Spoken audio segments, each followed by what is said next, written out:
বরিশাল লঞ্চঘাট থেকে স্পিড বোটে করে আমাদের ভোলা বেদুরিয়া লঞ্চঘাট আসতে কত টাইম লাগে আজকে আমরা আমাদের জার্নিটা আপনাদের সাথে শেয়ার করব। গত 9 তারিখ ছিল বরিশাল ডিভিশনাল কন্টেন্ট ক্রিয়েটরদের মিটআপের আয়োজন।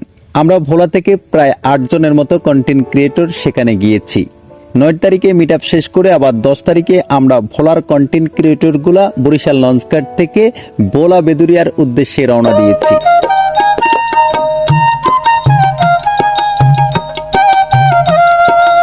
প্রচন্ড রৌদ্র পড়ার কারণে লাইফ জ্যাকেটটা আমি একটু মাথার উপরে দিয়ে দিলাম। মাত্র 45 মিনিটে আমরা চলে আসলাম বরিশাল লঞ্চঘাট থেকে ভোলা বেদুরিয়া লঞ্চঘাট। সেখানে এসে একটা মাইক্রো ভাড়া করলাম। হাসেন হাসেন হাসেন, একটু ধাক্কা দেবান আর জোরে। ওকে, ইসলাম ভাই, আপনার পেজের নাম কি? নাম হচ্ছে এলএনএল। কি আপনার পেজের নাম বলতে মানুষের দাঁত ভাঙিয়ে যায়, একটু চেঞ্জ করেন। Name is LNL. হ্যাঁ, অনেক মজা পাইছি কথাটা শুনে।